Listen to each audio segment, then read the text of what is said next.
reality, a new life, you'd have to change your personality, which means you'd have to start thinking about what you've been thinking about and change it.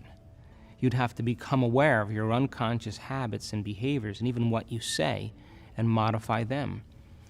And then you'd have to look at those emotions that keep you anchored to the past and decide if those emotions belong in your future. So most people try to create a new personal reality as the same personality, and it doesn't work. We literally have to become someone else. In other words, thoughts are the language of the brain, and feelings are the language of the body. And how you think and how you feel creates a state of being. So most people have experiences in their life that brand them emotionally. They feel fear, they feel anger, they feel bitterness, they feel frustration, they feel insecurity. And those emotions then become part of their identity. So once they think certain thoughts that turn on certain circuits in their brain that are equal to their insecurity, and then they feel insecure. The moment they feel insecure, they think more insecure thoughts, which makes more chemicals for them to feel insecure. And the repetition of that cycle over time conditions the body to subconsciously become the mind of insecurity. So then the person says, I am insecure. And whenever you say, I am anything, you're commanding your mind and body towards a destiny. So then most people's biology is, for the most part, their past.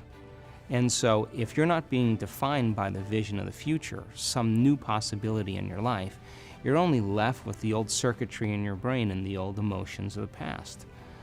So the question then is, can you believe in a future that you can't see or experience with your senses yet, but you've thought about enough times in your mind that your brain is literally changed to look like the experience has already occurred? Now, the latest research in neuroscience says you can change your brain just by thinking. So then as you begin to think about a new possibility, and your brain begins to fire in new sequences and new patterns and new combinations, and you begin to plan your behaviors, and you begin to review in your mind, mentally rehearse who you're going to be in your life. The mere action of mental rehearsal begins to install the neurological circuits in your brain. Now your brain is no longer a record of the past. Now it's in fact a map to the future. And if you were then to begin to emotionally embrace your future before it's made manifest, in other words, you're not waiting for your healing to feel wholeness. You're not waiting for your new relationship to feel love. You're not waiting for the mystical moment to feel awe.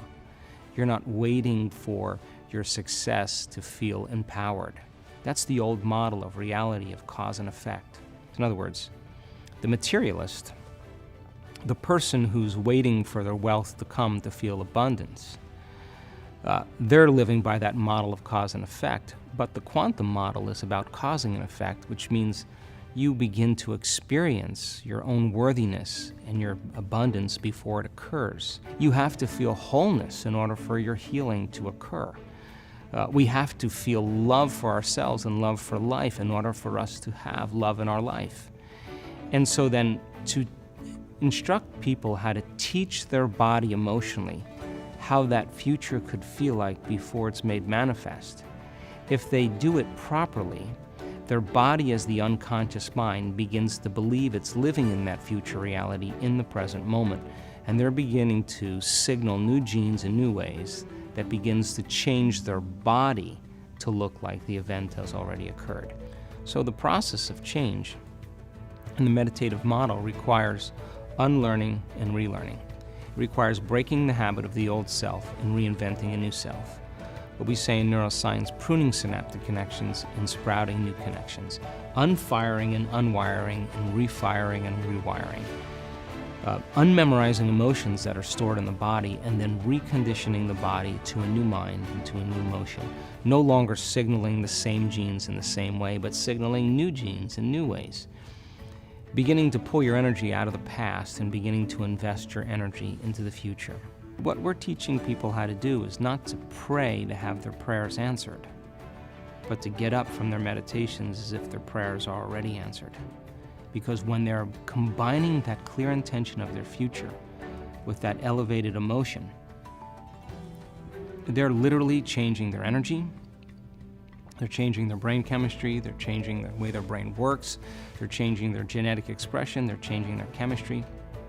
They're literally becoming somebody else.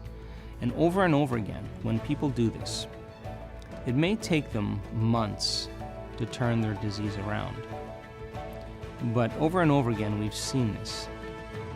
They come back to a certain level of awareness, and the disease is no longer there.